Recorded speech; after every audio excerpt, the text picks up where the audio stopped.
Good afternoon to each and everyone. This afternoon, we are going to discuss the performance monitoring and evaluation in school-based management.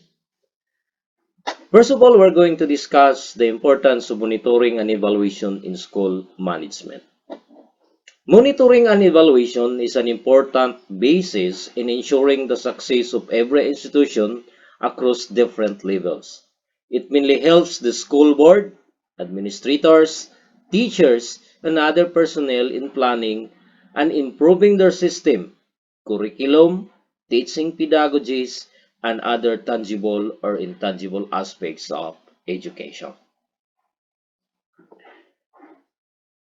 Monitoring and evaluation provides a system of scrutinizing or studying certain program, practice, or initiative with regards to their performance and effectiveness in the field of education.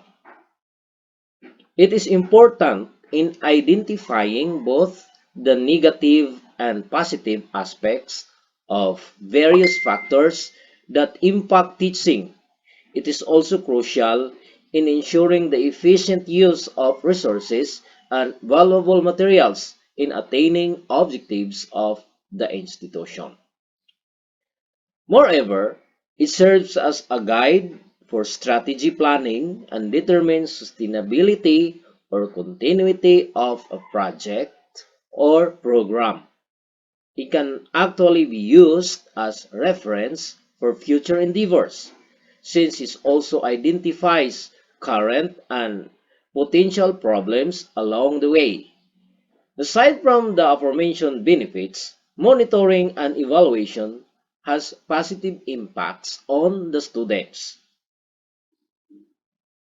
It helps improve students' learning skills, mental, physical, social, and emotional aspects, and cater to their educational needs inside the classrooms.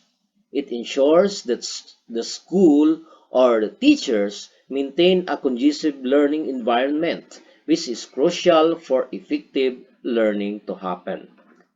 School monitoring and evaluation helps in providing a consolidated source of information showing the progress of the students and the school. Monitoring and evaluation is the basis for both questioning and testing assumptions. Thus, it is an integral component of every educational system. Without it, effective learning would not be possible. Another importance of monitoring and evaluation is that the key players, including the decision makers, program designers, curriculum implementers, teachers, and students, could not maximize the resources and optimize their success.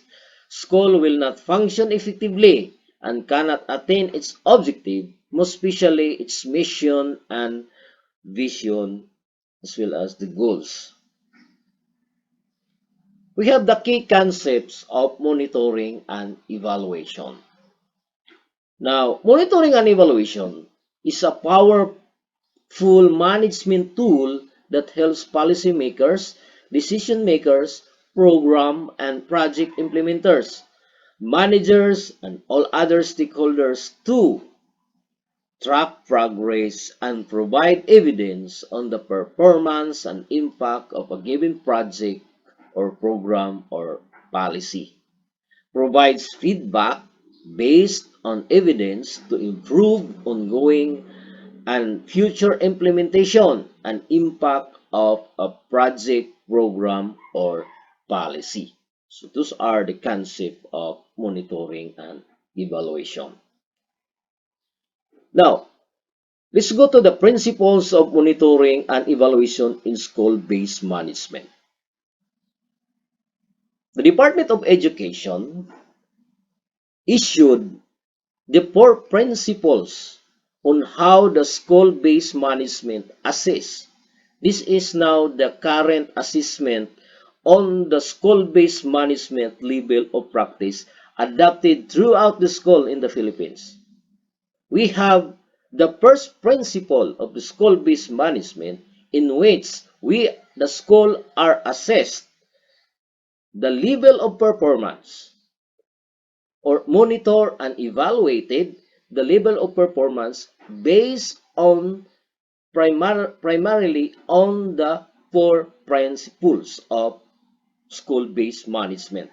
We have the leadership and governance. What is this principle? A network of leadership that provides the vision and direction to the education system, making it relevant and responsive to the context of diverse communities. Meaning, the leadership and the governance provided or extended by the school to the community. The more higher level of practice in leadership and governance, the more community or participation, collaboration of the community. It's not only the school that governs at all, but it takes a community to govern the school. That is the highest practice in terms of principles in leadership and governance. Next, we have the curriculum and learning. The schools are being evaluated, monitored based on the principle curriculum and learning. What does it mean? The learning system collaboratively develop and continuously improve anchored on the community and learner context and aspirations. Here, the curriculum is based on the national and it is contextualized in the content of the community. Contextualize, localize, based on the collaborative effort of all the stakeholders in the school. It's not only the school initiating the curriculum, but it needs to contextualize among the pupils based on the experience of the pupils, and it is also the policy, the assessment, or any initiative by the community. That is why the schools are evaluated, monitored about their performance based on this kind of principles. Next, we have the accountability and continuous improvement.